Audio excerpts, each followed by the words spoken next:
अस्सलाम वालेकुम नाज़रीन, प्रोग्राम लाइव लाइन साण करे तव्हांजो मेज़बान डॉक्टर वाहिद बशपावर हाज़िर आहे। नाज़रीन, तव्हां ख़बर थियण प्रोग्राम में असां तव्हांखे मुख़्तलिफ़ बीमारियुनि जी ॼाण ॾींदा आहियूं। मुख़्तलिफ़ मेहमान डॉक्टर हिते ईंदा आहिनि जेके उन बीमारी बाबति तव्हांखे मुकमल ॼाण ॾींदा आहिनि। अॼु जेका असां ॻाल्हि ॿोल कंदासीं उहा चमड़ीअ जी बीमारियुनि बाबति ॻाल्हि ॿोल कंदासीं त चमड़ीअ जूं कहिड़ियूं बीमारियूं आहिनि, उहे कीअं थींदियूं आहिनि, उन्हनि जे बचाव जा कहिड़ा तरीक़ा आहिनि, उनजो इलाजु कीअं करे सघिजे थो, छा अहिड़ा के तरीक़ा आहिनि जे उहे असां इख़्तियार कयूं त असांखे चमड़ी जूं बीमारियूं न थियनि। इन सिलसिले में असां ॻाल्हि ॿोल कंदासीं। तव्हां बि फ़ोन करे असांजे महिमान खां चमड़ीअ जी बीमारी बाबति को बि सवाल करे सघो था, पर जॾहिं तव्हां फ़ोन करियो त महिरबानी करे पंहिंजी टीवी जो आवाज़ु घटि रखो जीअं तव्हांजो आवाज़ु आराम सां असां ताईं पहुची सघे। डॉक्टर साहिबु हुननि जो जवाबु ॾिए। अॼु असांजो मौज़ू आहे चमड़ीअ जी बीमारियूं। इन सिलसिले में अॼु असां सां गॾु जेको डॉक्टर आहे उहो आहे डॉक्टर मोहम्मद अयूब जामी, जेके पाण चमड़ी जी बीमारियुनि जा माहिर आहिनि। अचो त पंहिंजे महिमान सां ॻाल्हि ॿोल जो सिलसिलो शुरू कयूं। डॉक्टर साहिबु अस्सलाम वालेकुम। वालेकुम सलाम। डॉक्टर साहिबु, वॾी महिरबानी तव्हां हिते असां वटि आयो। जेकी चमड़ी जूं बीमारियूं आहिनि, जीअं असांजे जिस्म जे मुख़्तलिफ़ हिसनि जूं बीमारियूं, त चमड़ीअ जी बीमारियुनि जो बि हिकिड़ो वॾो हिसो आहे, छो त जिस्म जेको आहे उनजी जेका असांजे जिस्म जी जेका चमड़ी आहे उनजो बि हिकिड़ो वॾो हिकिड़ो अहम कमु आहे। जॾहिं उहा बीमार थिए थी त असांजो जिस्म सॼो बीमार थी थो सघे। त आम ऐं कॉमन जेकी चमड़ीअ जूं कहिड़ियूं बीमारियूं आहिनि असां वटि? इस कॉमन बीमारियों तकरीबन मौसम के मुताबिक डिफरेंट थींदा आहिनि मोस्टली, पर कॉमन बीमारियां जो असांखे स्पेशली असांजी इन्वायरमेंट में मिलनि था असांखे,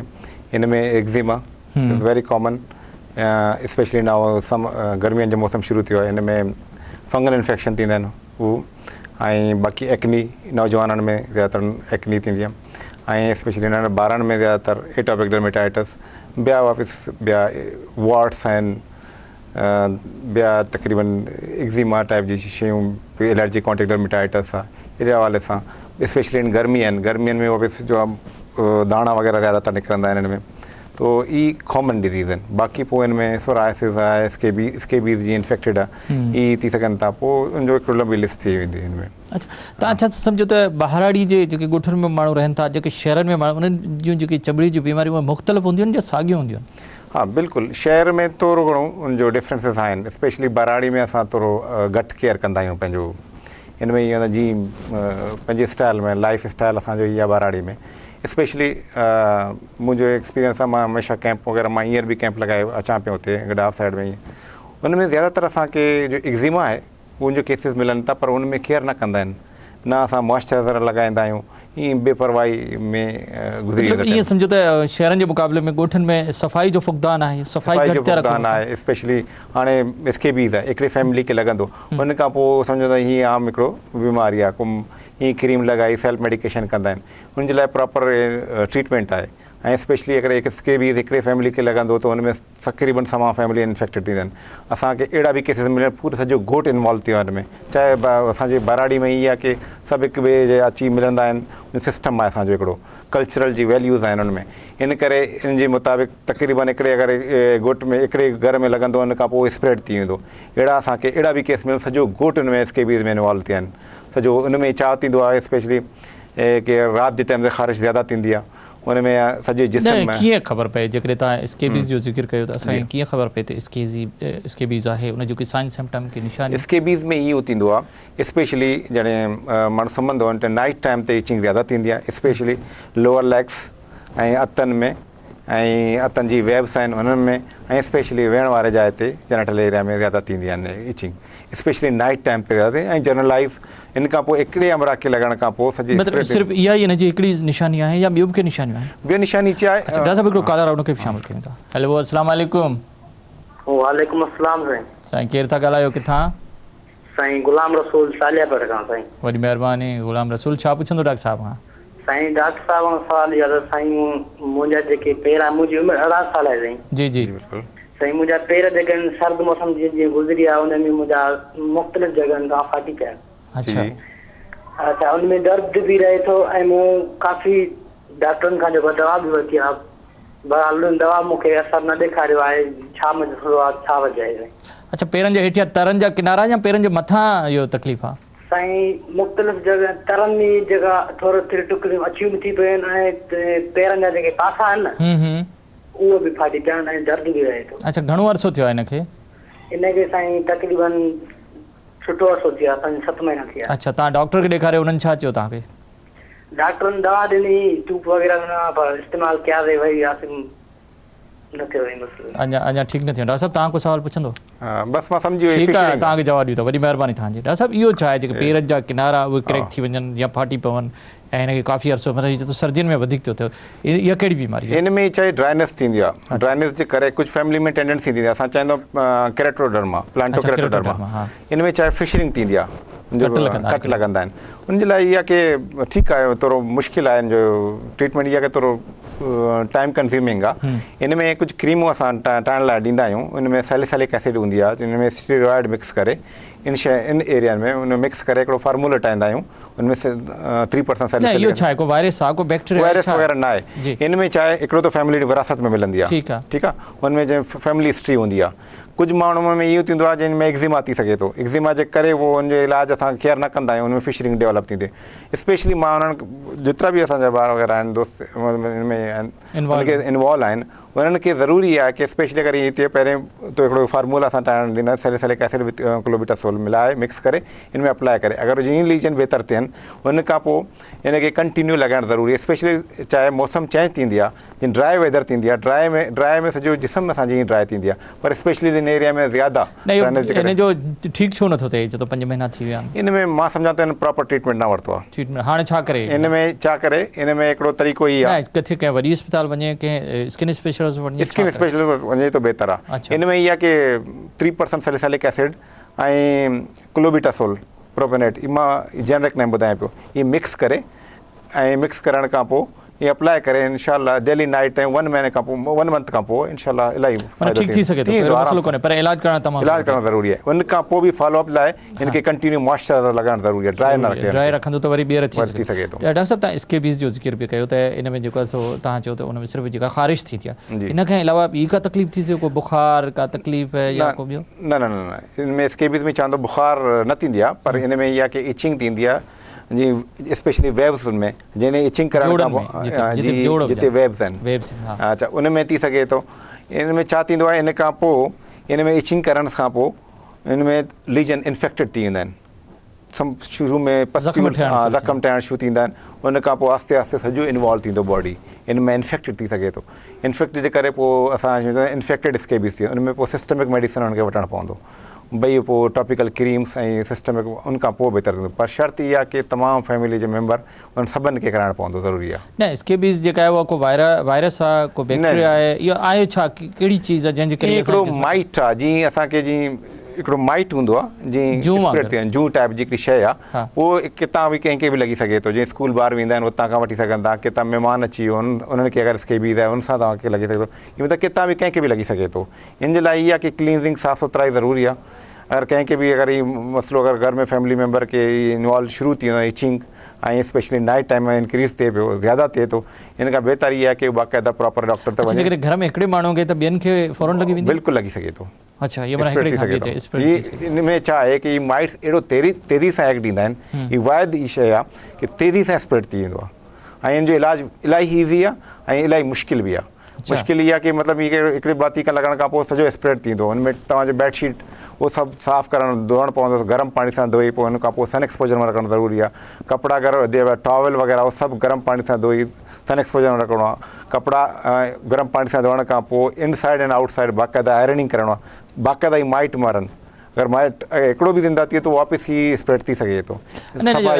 जो इलाज जो छा तरीक़ो सिर्फ़ु इहो आहे त कपिड़ा या जेको घर आहे या घर जा जेको बिस्तरो आहे उहो सिर्फ़ु गरम पाणी सां साफ़ु कजे या इन जो इलाज जो तरीक़ो आहे इन में क्रीम्स आहिनि इन में पेरामिथ्रामिन क्रीम आहे लैंडिन क्रीम आहे इन में पेरामिथ्रामिन असां नंढा ॿार 2 साल खां 8 ॿारनि खे बि ॾेई सघूं था कुझु क्रीमूं आहिनि जो 2 साल खां वधीक न ॾेई सघूं था हुन में थोरो इफेक्ट थींदो असांजे ब्रेन ते लैंडिन वग़ैरह में असां अवॉइड कंदा आहियूं हुन में तो इहा आहे की इन में पेरामिथ्रामिन क्रीम आहे लैंडिन आहे इहे तमामु क्रीम वग़ैरह असां अप्लाई करे 3 ॾींहं मुसलसल पर इहे मेडिकल साइंस हीअ त चवंदो सिर्फ़ु तव्हां 12 आवर्स लाइ अप्लाई कजो ऐं हुन खां पोइ ज़रूरत न पवंदी पर असां हिते पंहिंजे सोसाइटी में सफ़ाई सुथराई थोरो घटि आहे असां में एतिरो अवेयरनेस न आहे इन करे असां हिनखे मुसलसल फॉर 3 ॾींहं लाइ नाइट में अप्लाई करे हुन खां पोइ मॉर्निंग में वॉश करण ज़रूरी हूंदी आहे हुन में हीअ कंदा आहियूं हुन खां पोइ ॿिया बाक़ी सफ़ाई बि ज़रूरी आहे डॉक्टर साहब हिकिड़ो कॉलर बि असां सां गॾु हेलो अस्सलाम वालेकुम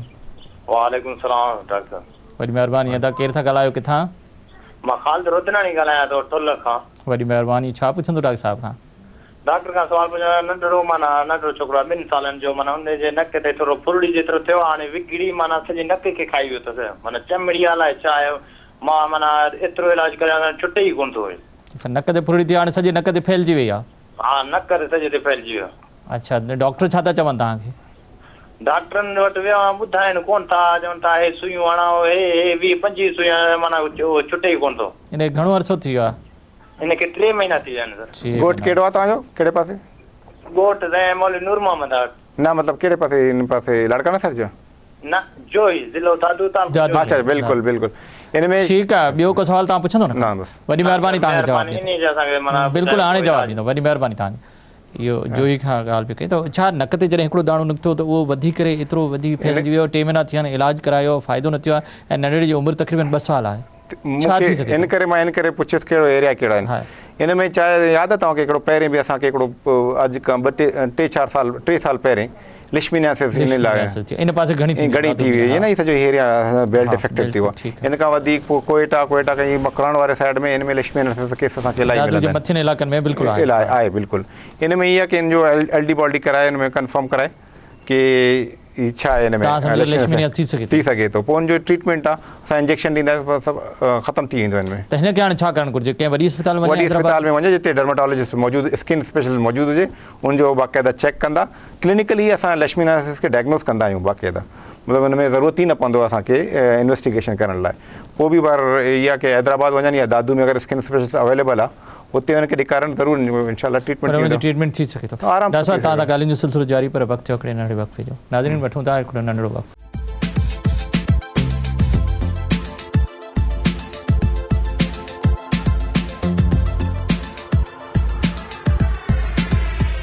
वेलकम बैक नाज़रीन अचो पंहिंजी ॻाल्हियुनि जो सिलसिलो ॿीहर डॉक्टर मोहम्मद अयूब जामी सां शुरू कयूं डॉक्टर साहब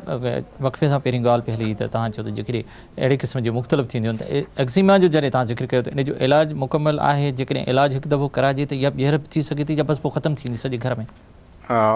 एक्ज़ीमा तो आराम सां हिकिड़े खे मतिलबु थी सघे थो पोइ ॿियनि खे फैलिजी न वेंदो आहे पर स्केबीज़ जो ज़िक्र कयो तो इन में इहा की जॾहिं असां ॿियनि खे लॻी करे वञे थो इलाजु कंप्लीट थियो त पोइ वरी ॿीहर न थींदी ऐं ॿियनि खे बि पोइ नथी लॻी सघे ज़ाहिर न थी सघे पर इहा की अगरि जंहिं हिकिड़े बाती खे लॻल आहे उन खां पोइ किथे अची उते उन फैमिली में वेंदो उन में उन टॉवेल वग़ैरह यूज़ कंदो पोइ उन्हनि खे लॻी सघे थो उन में अच्छा ॿीहर थी सघे थी हिन में अच्छा पर इहो त जेकॾहिं बचाव कजे अच्छा छा सफ़ाई जेके माण्हू नथा रखनि छा उन्हनि खे स्केबीज़ वधीक थींदी आहे या इहो किथे बि इहा माइट मिली सघे थी न मतिलबु सफ़ाई न करे मतिलबु किथां ई माइट हिनखे लॻल हूंदो उहो अची उते उन फैमिली सां मिली वेंदो उन खां पोइ स्प्रेड थींदो आहे हिन जे लाइ इहा की सफ़ाई करे मेन हिन जो सफ़ाई सां रिलेटेड इलाही आहे अच्छा असां वटि वायरल ऐं बैक्टीरियल जेके डिज़ीज़ आहिनि उन में कहिड़ी अहम डिज़ीज़ आहे स्किन जी छो त वायरस जो असांजे बैक्टीरिया जो तमामु घणो असां वटि हिकिड़ो आहे फैक्टर छो त सफ़ाई नथा करियूं ॿारड़ियुनि में पाणी साफ़ु नथो मिले काफ़ी पाणी परे आहे माण्हू सफ़ाई नथा कनि त उन करे जेके बैक्टीरिया ऐं वायरस आहे उन्हनि जी कीअं वाध वीध थिए थी वायरल में बि कुझु तो मेडिकल साइंस जी डिज़ीज़ ईंदी हेपेटाइटिस वग़ैरह आहे स्किन जी हवाले सां इहा की वायरल में उहो मलस्कम ईंदो आहे ॿारनि में आहे मलस्कम कंडा जो नंढा दाणा निकिरंदा आहिनि फेस ते ऐं चेस्ट वग़ैरह ते ऐं किथे बि निकिरी सघे थो कुझु ॿारनि खे मतिलबु इलाजु न कराईंदा आहिनि मतिलबु स्किन स्पेशलिस्ट न ॾेखारींदा आहिनि ईअं कंटिन्यू लॻंदो उन खां पोइ ॿियनि खे बि स्प्रेड थी सघे थो उनमें उनखे असां चवंदा मलस्कम कंटाजिज़म उनजो ईज़ी ट्रीटमेंट आहे सिर्फ़ु असां उनखे पुश कंदा आहियूं या आयोडीन इंजेक्शन ॾींदा आहियूं उनमें उनखे कढी छॾींदा आहियूं जो मटीरियल आहे ख़तमु थी वेंदो आहे इन खां पोइ आहे वायरल वॉट आहे वायरल वॉट अगरि हिकिड़े खे लॻल आहे हिकिड़े हथ में आहे तव्हां हिनखे इस्तेमालु कंदा फेस वग़ैरह किथे बि उहो स्प्रेड थी सघे थो किथे बि हा बिल्कुलु लॻी सघे थो चाहे उहा वॉट आहे वॉट जी रफ स्पेस हूंदो आहे दाणा वग़ैरह उन में निकिरंदा आहिनि इन हवाले सां इहे कॉमन आहिनि जीअं बैक्टीरियल आहे पोइ बैक्टीरियल जो पंहिंजो हिकिड़ो तरीक़ो आहे स्पेशली मां ॿारनि में मां चवंदो आहियां मौसम अचे थो गर्मियुनि जो सीज़न आहे इम्पिटाइगो असां चवंदा आहियूं बैक्टीरियल इन्फेक्शन आहे जंहिंमें येलोइश क्रस्टेड लीजन्स अपीयर थींदा आहिनि स्पेशली ॿारनि में हिकिड़ो निकिरी ईंदो उन खां पोइ स्प्रेड थी सघे थो हिकिड़ो टण खां पोइ ॿियो सॼो फेस में इन्वॉल्व थी सघे उन में ॿ क़िस्म जा इम्पिटाइगो थींदो आहे हिकिड़ो बुलस थींदो आहे हिकिड़ो नॉर्मल ईअं थींदो आहे उनमें बुलस में पाणी वग़ैरह वॾा दाणा फेस ते निकिरी सघंदा उनमें निशान बि थी सघंदा उन खां पोइ उनजो ट्रीटमेंट खां पोइ बि थी सघनि था पर वायरल में ई मोस्टली कॉमन इन्हनि जा आहिनि वायरल में वापसि उहो बि थी सघे था जीअं चिकन पॉक्स आहे उहो त हाणे अॻिते हली पर मतिलबु स्किन जी जेके अच्छा नंढड़ा ॿार अक्सर जिन खे दाणा हथनि ते वॾा वॾा निकिरी ईंदा आहिनि या ॿाहनि ते निकिरी ईंदा आहिनि पोइ काफ़ी हुनजो इलाजु कराईंदो त बि न थींदो आहे जेकी मिटी में अक्सर मां ॾिसंदो खेॾंदा रहंदा आहिनि या पाणी में या बरसाति जे टाइम में जेके बि थींदो आहे त इहो छा आहे इहो बि वायरल बैक्टीरियल में शुमारु थिए थो बैक्टीरियल इनमें ॿारनि में दाणा निकिरंदा आहिनि मोस्टली दाणनि जा बि मुख़्तलिफ़ क़िस्म हूंदा आहिनि मां स्पेशली हाईलाइट कयो इम्पेटाइगो इज़ वेरी कॉमन अच्छा इहो इन में घणो शामिल हूंदो आहे इन्हनि में ॿारनि में ई कॉमन आहे वॾनि में थी सघे थो पर कॉमनली ॿारनि में आहे इनमें येलोइश क्रस्ट डेवलप थींदा आहिनि उनमें बाक़ी इहा की ज़ाहिर आहे जीअं ॿार असांजा ॿारड़ी में इहा ॿई गॾु हलंदा वायरल बि हलंदा बैक्टीरियल कॉलर आहे असां हेलो अस्सलाम वालेकुम वालेकुम सलाम अदा केरु था ॻाल्हायो किथां इमरान बुरबरी ॻाल्हायां जुड़े शहर मां वॾी महिरबानी इमरान छा पुछंदो डॉक्टर साहब खां साईं दाणनि जे बारे में असां ॾिठो टीवी में उहो हाणे छा पुछो डॉक्टर साहब खां छा पुछणु था चाहियो जी डॉक्टर साहब खां को सवाल कयो दाणनि जे बारे में जेको बि सवाल कयो डॉक्टर साहब वेठो आहे तव्हांखे जवाबु ॾींदो जी हा पंहिंजो डॉक्टर साहब जी बिल्कुलु सवाल पुछो साईं तव्हां साईं मूं त दाणा थिया आहिनि इन जे लाइ टीवी में ॾिठो पियो त मुंहिंजो पुछा करे थो घणी उमिरि आहे तव्हांजी मुंहिंजी उमिरि 18 साल आहे तव्हांजे मुंहं ते दाणा आहिनि जी हा ठीकु आहे तव्हांखे जवाबु ॾींदो वॾी महिरबानी डॉक्टर साहब जेके नौजवान आहे ॾाढी ज़बरदस्त ॻाल्हि आहे ते 18 सालनि जा 17 सालनि जा 20 साल 21 साल में उन्हनि जे मुंहं ते काफ़ी दाणा निकिरंदा आहिनि नौजवान भले छोकिरा हुजनि छोकिरियूं इन्हनि जो छा सबबु आहे इन में इहा आहे की जीअं असांजो प्यूबर्टी एज में दाख़िल थींदो आहे 13-14 साल खां पोइ स्पेशली ही दाणा निकिरणु शुरू थींदा आहिनि इन में छा कुझु ग्लैंड्स हूंदा आहिनि सबीशियस ग्लैंड असांजी chest upper back face in area में उनजो कमु हिकिड़ो कमु हूंदो आहे की प्रोडक्शन ॾियणु स्किन खे मेंटेन करण लाइ सीबम प्रोडक्शन थींदो आहे हुतां ठीकु आहे पर चाहे जीअं असां प्यूबर्टी एज में दाख़िल थींदो इनमें ओवर प्रोडक्शन शुरू थींदी आहे ज़्यादा दाणा निकिरंदा पर ई एक्नी जी दाणा असां एक्नी चवंदा आहिनि दुनिया में 40 to 50% सभिनि नौजवाननि खे थी सघे थो 40 to 50% दुनिया में कंहिंखे अगरि हाय परेशान न थियणु घुरिजे हुन में इन जे लाइ चाहे mild moderate and severe type जो एक्नी थींदी आहे अच्छा इन में माइल्ड इन में चाहे असां टॉपिकल क्रीम लॻाए ॾींदा आहियूं मॉडरेट टाइप जो कॾहिं उनखे सिस्टम पर सीवियर नोड्यूलर सिस्टिक एक्नी हूंदी आहे उनमें जो वॾा दाणा निकिरंदा आहिनि उनमें छाहे निशान ऐं स्कार डेवलप थींदा आहिनि उन फेस में उनजे लाइ ट्रीटमेंट आहे बाक़ाइदा हिन में डिफरेंट ट्रीटमेंट आहिनि जीअं माइल्ड आहे उनमें असां टॉपिकल क्रीम लॻाए ॾींदा आहियूं पर इन जे लाइ मेंटेनेंस थेरेपी आहे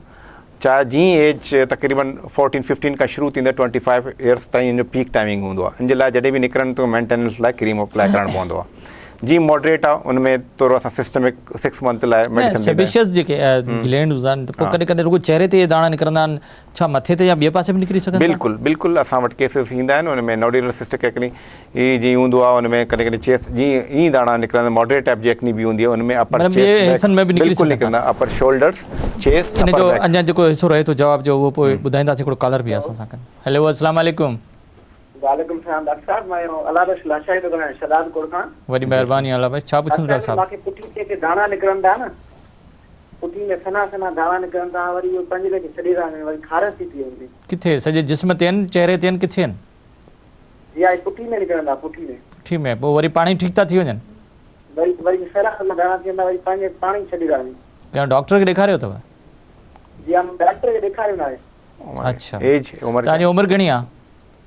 जी मुंहिंजी उमिरि 22 साल आहे 22 साल कम छा कंदा आहियो मां कमु कंदो आहियां ऑफिस में चलो ठीकु आहे तव्हांखे जवाबु ॾींदो वॾी महिरबानी डॉक्टर साहब हिन जो प्रॉब्लम आहे त पुठी ते दाणा निकिरंदा वरी पाण ठीकु था थी वञनि डॉक्टर खे कोन ॾेखारियो अथनि त छा थी सघे थो इहो एक्नी ॿुधायो अच्छा इहो बि एक्नी जो क़िस्म आहे एक्नी कॾहिं कंहिंखे फेस में थी सघे थो कंहिंखे चेस्ट में शोल्डर में अपर बैक ते ही तमामु एरियनि में सॼो बैक ते थी सघे थो इन जे लाइ मेंटेनेंस थेरेपी आहे दाणा निकिरंदा ख़तमु थी वेंदा आहिनि पोइ वापसि निकिरंदा आहिनि कॾहिं कॾहिं कंहिंखे निशान बि चढ़े वेंदा आहिनि इहे जेके एक्नी जा मरीज़ आहिनि नौजवान या जेके इहे डॉक्टर ॾे ज़रूरु वञनि स्किन स्पेशलिस्ट ज़रूरी आहे मां चवां थो हिकिड़ो दफ़ो डॉक्टर खे ॾेखार डॉक्टर हुनखे सम्झाए छॾींदो की इन जे लाइ मेंटेनेंस थेरेपी हूंदी आहे उनजे लाइ कुझु साबुन ईंदा आहिनि कुझु लोशन ईंदा आहिनि कुझु क्रीमूं डिपेंड कंदो आहे क्लिनिकली असां डिसाइड कंदा आहियूं की हुन में छा आहे आया हुनखे ज़रूरत आहे सिस्टमिक मेडिसिन जे लाइ कैप्सूल वग़ैरह जी ज़रूरत आहे या न स्पेशली मतिलबु उहो इलाजु अच्छा जेकॾहिं सीवियर थी वञे नोड्यूलर एक्नी थी वञे छा उनजो बि इलाजु मौजूदु आहे बिल्कुलु मौजूदु आहे नोड्यूलर सिस्टिक एक्नी हुन में तक़रीबन वॾा दाणा निकिरंदा आहिनि नोड्यूल्स फॉर्मेशन थींदी आहे पूरे फेस ते किथे चेस्ट ते अपर बैक ते किथे बि निकिरी सघंदा उनजे लाइ इहा की असां उनजो जीअं क्लिनिकली डिसाइड कंदा आहियूं उनखे छा ज़रूरत आहे त उनमें असां हिकिड़ो कंडीशन आहे उनमें एसिटोट्रिनिन असां ॾींदा आहियूं घणा डिघो अरसे जो इहो विटामिन 6 मंथ जो ट्रीटमेंट आहे उनमें वेट वग़ैरह करे ऐं बॉडी वेट जे मुताबिक़ 1 मिलीग्राम बॉडी वेट जे मुताबिक़ 6 महीना इलाज कराए तो ठीक थी सके ज़बरदस्त इन लाइ परेशानी कान्हे किथे वञी इलाज कराइनि त बहितर ज़िंदगी बेहतर ज़िंदगी जो क्वालिटी ऑफ लाइफ ज़बरदस्त डॉक्टर साहब हिकिड़ो कॉलर आहे असां सां गॾु हेलो अस्सलाम वालेकुम वालेकुम सलाम साईं छा हाल आहे ख़ैर आहे साईं महिरबानियूं केरु अदा साईं रफ़ीक अहमद फिरोजी बांधी खां साईं ज़िलो शहीद बेनबाद तालुको वॾी महिरबानी छा पुछंदो डॉक्टर साहब खां साईं असांखे एलर्जी थींदो आहे जी एलर्जी कॾहिं चप सुजी वेंदो आहे कॾहिं नक सुजी थो वञे कॾहिं कन कॾहिं ॿुॾड़नि ते माना ॻोड़ा थींदा छपाका जीअं थींदा आहिनि ईअं डॉक्टर खे 2 टे जॻह ॾेखारियो आहे कई जॻह ॾेखारियो आहे हिनखे 7-8 साल खनि तकरीबन थियो आहे चए थो भई खाधे में थो खाधो तो हर शइ माण्हू खाए थो जी हा इन में खीर आहे पाणे वरी ठीक थी त वञे या इलाज कराए त पोइ ठीक था थियो हा साईं सुई हणाए थो छॾे थो वञे पोइ 2 ॾींहं न थींदो आहे वरी 4-5 ॾींहं वरी थींदो आहे अच्छा तव्हां कमकार छा कंदा आहियो प्राइमरी टीचर आहियूं साईं चलो ठीकु आहे तव्हांजी उमिरि घणी आहे 45 साल साईं 45 ठीकु आहे डॉक्टर साहब तव्हां को सवाल पुछंदो न मां सम्झी वॾी महिरबानी तव्हांखे जवाबु ॾियूं था डॉक्टर साहब बाक़ी ईअं थींदो आहे कॾहिं कॾहिं त को खाधो खाइण सां या काई एलर्जी कॾहिं को मुख़्तलिफ़ जेके एलर्जियूं थींदियूं आहिनि छा इन जो बि स्किन डिज़ीज़ सां तालुक़ु आहे बिल्कुलु बिल्कुलु इनखे असां कंडीशननि खे चवंदा आर्टिकेरिया में एक्यूट बि थींदो आहे ऐं क्रोनिक बि थी सघे थो इन जो वॾो लिस्ट आहे मतिलबु इन में 40% एडियोपैथिक आहे को काज़ ख़बर न पइजी वेंदो आहे इन में इहा की इन में मेंटेनेंस थेरेपी हूंदो आहे इन में डिपेंड कंदो आहे पहिरें इन्वेस्टिगेट कंदा आहियूं उन में IgA लेवल वग़ैरह इहो सॼो इन्वेस्टिगेशन कंदा आहियूं उन में प्रिक टेस्ट वग़ैरह कंदा आहियूं की उन्हनि सां कोई शइ सां न आहे फूड सां त कोन आहे हिनखे एलर्जी लंबी लिस्ट आहे इनखे पाण थोरो हिकिड़ो चेकअप ज़रूरु करणो पवंदो पाण चेक करणो पवंदो की मां को फूड खायां थो उन सां इहो त ॾुखियो आहे न माण्हू पाणी पीए थो मुख़्तलिफ़ जॻहियुनि ते वञे थो मुख़्तलिफ़ खाधा बि खाए थो मुख़्तलिफ़ शयूं इस्तेमालु थो करे कहिड़ी ख़बर त कंहिं मां हिनखे एलर्जी थिए थी न ॾुखियो न आहे ॾुखियो तोरो आहे पर इन में इहा की पाण जॾहिं डॉक्टर इनखे इन्वेस्टिगेट इन करे न करे सघंदो डॉक्टर हुन सां हमेशह न हूंदो आहे फूड सां रिलेटेड शयूं उनखे तव्हांखे अंदाज़ो अॼु चवां तव्हां फिश खाधो तव्हांखे लीजन अपीयर थी आहे नेक्स्ट डे ते वापसि सेम फिश सेम मतिलबु जंहिं किंग फिश आहे या पल्लो असां खाधो पल्लो खाइण खां पोइ पहिरें दफ़ा हिकिड़ो खाधो त हुन खां पोइ एलर्जी पाण चेक करणो डॉक्टर ॾे वञे भला छा करे कंहिं स्किन स्पेशलिस्ट ॾे वञे स्किन स्पेशलिस्ट ते वञे उनखे सॼो प्रोटोकॉल सम्झाए छॾींदो इन खां पोइ एंटीस्टेमिन ॾिसण ॾींदा आहिनि long acting and short acting जेकॾहिं इस्तेमालु करे त बहितर थी सघे थींदो डॉक्टर साहब हिकिड़ो कॉलर आहे असां सां हेलो अस्सलाम वालेकुम वालेकुम सलाम सर गुज़ारिश हुई हिकिड़ी जी नालो ॿुधाईंदो सर सर मुंहिंजो नालो मुज़फ़र अली मरखंड आहे जी मुज़फ़र अली बिल्कुलु पुछो डॉक्टर साहब खां छा पुछणु चाहियो था जी मां शहदाद कोट मां ॻाल्हायां मां मुज़फ़र अली मरखंड असांजो दोस्त आहे हिकिड़ो जी जी हुनजे हथनि में ख़ारिश आहे माना तक़रीबन सर्दी थिए थी सही थो थी वञे जॾहिं गर्मी नई शुरू थिए थी त माना हुनखे ख़ारिश थी थिए अच्छा ॿियो का हुन ख़ारिश सां गॾु का तकलीफ़ आहे हथनि में पसीनो थो अचे या को ॿियो पसीनो न खुश्की माना ज़्यादा थिए थी माना हथ बची ते हथ पोएं पासे न अॻे पासे न माना अच्छा कमु छा कंदो आहे तव्हांजो दोस्त जी सर उहो कमु वग़ैरह माना नौकिरी अथसि डिप्टी अथसि पंहिंजी ठीकु आहे तव्हांखे जवाबु ॾींदो वॾी महिरबानी तव्हांजी अच्छा डॉक्टर साहब मुख़्तलिफ़ जेके प्रोफेशन में असां कमु था कयूं बिल्कुलु त हथनि में जेकॾहिं क्रेक अची वञनि या ख़ारिश थियणु शुरू थिए त इनखे छा चयो वेंदो ॾिस हिकिड़ो कंडीशन आहे एंडोडर्मेटाइटिस चवंदा आहिनि हथनि जो एक्ज़िमा अच्छा उहो बि थी सघे थो especially is a very common in house वाइफनि मतिलबु घर में कमु करण वारा लेडीज़ उन्हनि खे थी सघे थो जीअं डिटर्जेंट आहिनि इन्हनि शयुनि सां थी सघे थो ॿाहिरि जे कमु ऑफिस में कनि था उन्हनि खे बि थी सघे थो उन में शइ कंहिं बि शइ सां थी सघे थो इन में ॾिस जीअं OT टेक्नीशियन आहिनि उहे ग्लव्स पाईंदा आहिनि उन सां थी सघे थो इन में लंबी लिस्ट आहे इन में पर हीअ चए थो गर्मियुनि में ज़्यादा थिए थी इन में मां गर्मियुनि में ॾिस गर्मियुनि में हिकिड़ो कंडीशन आहे असां उनखे चवंदा आहिनि फंगल इन्फेक्शन ठीकु आहे फंगल इन्फेक्शन जीअं टो वेब्स में थी सघे थो उन खां पोइ हथ ड्राई थींदा आहिनि इनमें हा ख़ुश्क थी था वञनि उन में इहा की बेस्ट वे इहा कॾहिं बिल्कुलु टाइप ऑफ एक्ज़िमा लॻंदो आहे पर इन जो स्क्रेपिंग इन्वेस्टिगेशन ज़रूरी आहे स्क्रेपिंग करे वरी ईज़ी आहे मतिलबु 15 मिंट में जो इन्वेस्टिगेशन थींदो माइक्रोस्कोप वारे डर्मेटोलॉजिस्ट अगरि मौजूदु हूंदो या उनखे सेंड कंदा मोकिलींदा आहियूं लेबोरेटरी में उनमें स्क्रेपिंग करे उनमें कंफर्म थींदो की इनमें एक्ज़िमा आहे या फंगल इन्फेक्शन आहे डायग्नोस करी वेंदा उन खां पोइ उनजो ट्रीटमेंट आहे ज़बरदस्त उनखे ज़रूरत न अगरि हिनखे जेकॾहिं कंहिं सुठे स्किन स्पेशलिस्ट ॾे वञे बहितर हिन जो इलाज थी सघे थो आराम सां इहो ज़रूरी आहे त उन वटि वञे आम डॉक्टर वटि त ज़ाहिर आहे उनजो वरी साॻी कॉन्टेक्ट त साॻिया थियनि था अच्छा डॉक्टर साहब जेके मुंहं ते दाणा थियनि था जेके उनजा निशान रहिजी था जीअं नौजवाननि जेके इकनी जा पोइ इन निशाननि खे इहे निशान बि ख़तमु थींदा बिल्कुलु इन जो छा इलाज आहे इन जो 2 क़िस्म जा निशान थींदा आहिनि हिकिड़ो इहा की निशान जीअं स्कार ठही वेंदा आहिनि जीअं स्कार जी ॻाल्हि कयूं था स्कार जा ट्रीटमेंट इन में इलाही अॼुकल्ह एतिरो एडवांस थी वियो आहे साइंस इन में, स्पेशली असांजे डर्माटोलॉजी में। इन में माइक्रोडर्माब्रेशन आहे, सिल्क पील आहे, केमिकल पीलिंग्स आहिनि, ऐं वापसि लेज़र ट्रीटमेंट अची वियो आहे। इन में स्पेशली मुंहिंजे एक्सपीरियंस, मां पंहिंजे एक्सपीरियंस ॿुधायां त मां स्पेशली इन में रोलर कंदो आहियां। रोलर छा आहे, इन में इन एरिया में इंजरी कंदा आहियूं, उन खां पोइ तक़रीबन 4-5 ट्रीटमेंट एक्सीलेंट, तक़रीबन 70% स्किन स्मूथ थी वेंदो आहे। मतिलबु हुनजे दाणा बिल्कुलु निशान ख़तमु थी वेंदा आहिनि। हीअ थोरो सस्तो ट्रीटमेंट बि आहे ऐं अर्को अप्रोच बि करे सघे थो। जेकॾहिं केरु इलाज कराइणु चाहे त इन का परेशानी कान्हे, इहे जेके दाग़ आहिनि उहे ठीकु थी सघनि था, इन जो इलाज जदीद इलाज मौजूदु आहे। डॉक्टर साहिबु हिकिड़ो कॉलर आहे असां सां गॾु। हेलो, अस्सलाम वालेकुम। वालेकुम सलाम। साईं केरु था ॻाल्हायो, किथां? साईं अली रज़ा जामरी थो ॻाल्हायां, बाडरनि जे शहर खां। वॾी महिरबानी अली रज़ा, छा पुछंदो? साईं असांजो अर्ज़ु आहे, असांजी हिकिड़ी नंढड़ी सिस्टर आहे, जी जी, उनखे जेको आहे सो मुहिड़ा चेहरे ते निकिता आहिनि, पर उमिरि बि जेको आहे सो तक़रीबन 16 साल, पर लाड़काणे में डॉक्टर आहिनि स्किन, उन्हनि खे ॾाढो इलाज करायो आहे, पर फ़र्क़ु नथो को बि पए। किथे दाणा निकिता लिखी ॾींदा आहिनि, साबुण वग़ैरह, फ़र्क़ु नथो पए। अलाए छाजे करे? किथे दाणा किथे अथसि? सरे मुहिड़नि ते, चेहरे ते, गिटे मथां मुहिड़ा हुते निकिता। अच्छा, दवा वठो था त फ़ाइदो नथो थिए? न सर, लाड़काणे जे डॉक्टरनि खां दवाऊं वरितियूं आहिनि, पर फ़र्क़ु को बि नथो पए। माना छॾे था वञनि, वरी निकिरनि था। त डॉक्टर साहिब खां पुछाओ त इन खां कहिड़ा एहतियात वठिजनि या परहेज़ वग़ैरह कहिड़ी कजे? ठीकु आहे, सभु तव्हांजो सुवाल आहे। इन में दाणा वॾा थींदा आहिनि या नंढा आहिनि दाणा? सर दाणा तक़रीबन वॾा था निकिरनि से, उन में गंद बि भरिजी ईंदो अथसि तमामु घणो, वरी जेको आहे सो गंद ख़तमु थींदो अथसि ऐं सूर रहंदो अथसि काफ़ी उन में जेको आहे सो। ठीकु आहे, जवाबु ॾियो, वॾी महिरबानी तव्हांजी, वॾी महिरबानी। दादा वो मुझे ख़बर इतनी टाइप है, पर काफ़ी वधी तो वञे, उन में गंद भी अची तो वञे, सूर भी थे, तो इलाज भी कराए पे, पर छॾे न पियो उनखे। इन में चाहे 16-17 साल आहे। बिल्कुलु, इन में ई चाहे कि इन में एसिटिलिन कंडीशन असां ॾींदा आहियूं,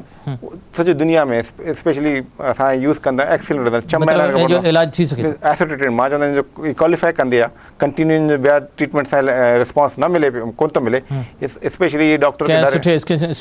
चए डायरेक्ट चई छॾे कि मां मूंखे एसिटिलिन मां शुरू करणु हुनजो इलाज जेकॾहिं। अच्छा डॉक्टर साहब, टाइम भी खत्म थी रहा है, अॼुकल्ह जेके भी असां वटि स्किन जी प्रॉब्लम्स आहिनि, जो जदीद इलाज मौजूदु आहे? बिल्कुलु, अॼुकल्ह तो इलाही जदीद इलाजूं अची विया आहिनि तक़रीबन, स्पेशली एंड्रोजेनिक एलोपेशिया आहे। इन में असांजो हिकिड़ो कंडीशन आहे, PRP कंदा आहियूं,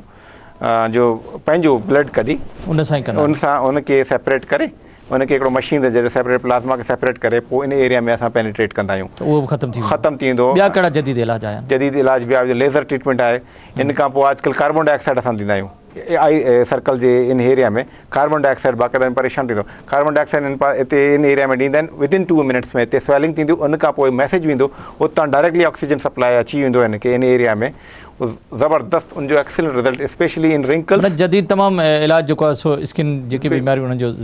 तमामु घणो अची वियो आहे, ऐं फ़ाइदो वठी सघिजे थो। मतिलबु स्किन जे बीमारियुनि खां डिॼण जी का बि ज़रूरत कान्हे, परेशानी जी का बि ज़रूरत कान्हे। डॉक्टर साहब, मैसेज छा हूंदो, तव्हांजो पैगाम छा हूंदो? मुंहिंजो मैसेज इहा आहे कि कम से कम स्किन, स्पेशली मौसम गर्म थी वियो आहे, हिन में पाणी ज़्यादा असांखे पीअणु घुरिजे, फ्रूट सलाद ज़्यादा,